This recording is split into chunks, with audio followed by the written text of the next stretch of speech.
acres, varying scale from 1/32, just passing me is a rusty old black and white vessel, the Chance. This is built at 1/32 scale.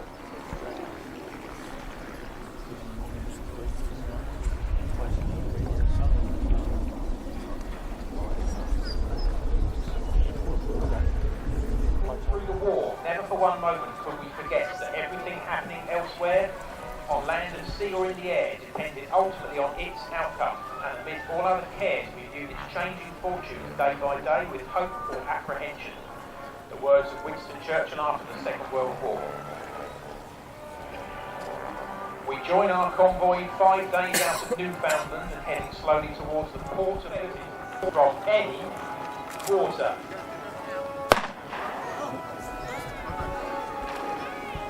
Torpedoes are loose within the convoy.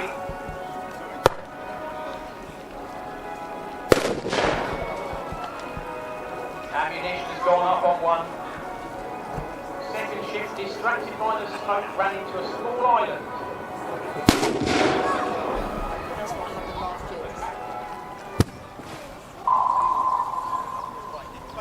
With no return from their echo sounders. Since 1942, Churchill has been an enthusiastic proponent of the portable harbour concept. In a memo of mid-42, Churchill called for the following: piers which must float up and down with the tide. The anchoring problem must be mastered. Let me have the best solution worked out. Don't argue the matter. The difficulties will argue for themselves. 2 harbours, Mulberry A and B, were assembled and were soon in action. Offloading vital supplies at the outer part of the structure is the spud floating jetties, capable of offloading a number of ships at one time.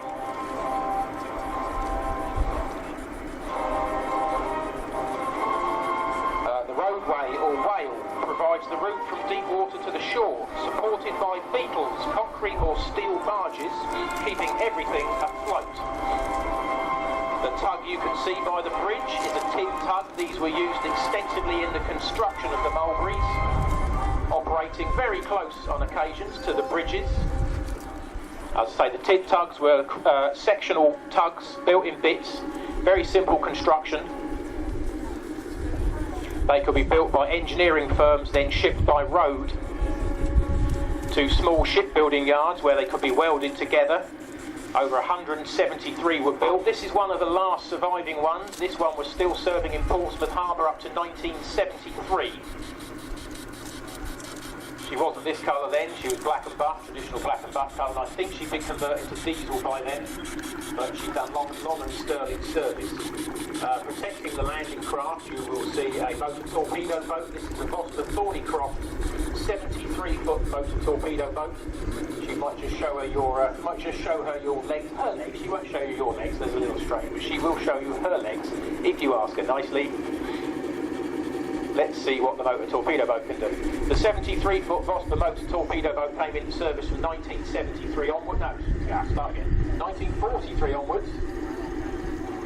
She was the first MTB to be fitted with 4 torpedoes. They were replacement for air-launched torpedoes. RAF and Coastal Command had stopped using the 18-inch torpedo, and we're now using guns and bombs, so a large surplus of 18-inch torpedoes are available, so this boat was built to accommodate them. We have landing craft mechanised. The LCM-3 was an American design by the Higgins Company. It was rarely used to land tanks onto the beach. We are twisting history a little bit here. However, it was used later in the war in this role to cross the Rhine. So more sheltered waters, she was able to carry a Sherman, crossing the large rivers of Germany.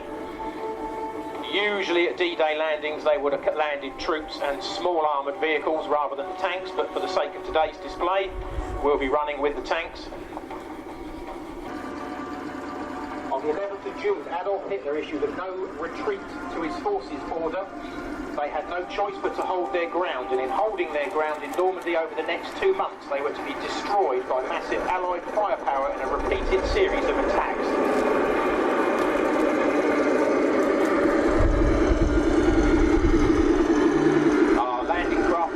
LCMs will now be landing some Shermans onto the Mulberry to demonstrate this technique.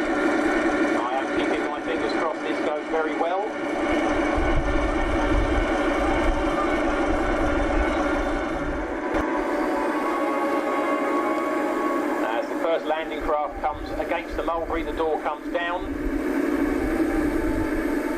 The extremely nervous tank operator prepares to disembark my tank. No pressure.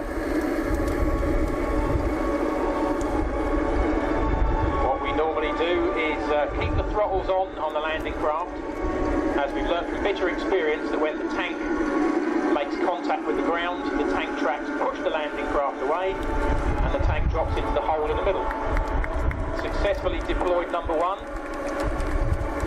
Now all he's got to do is get onto the ramp without disappearing into the water.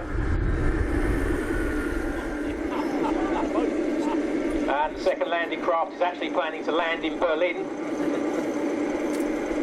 as he approaches at full power.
Meanwhile, at the village.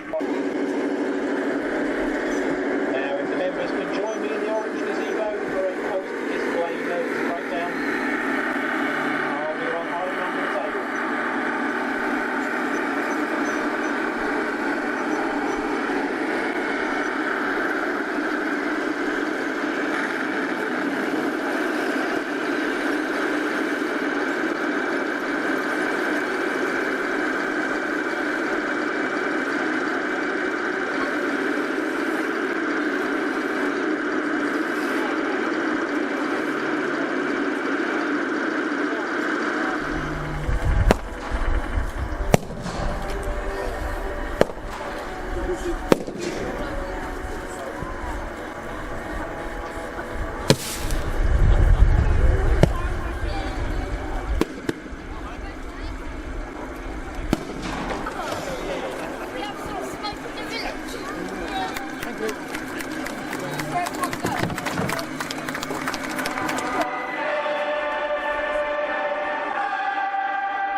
London.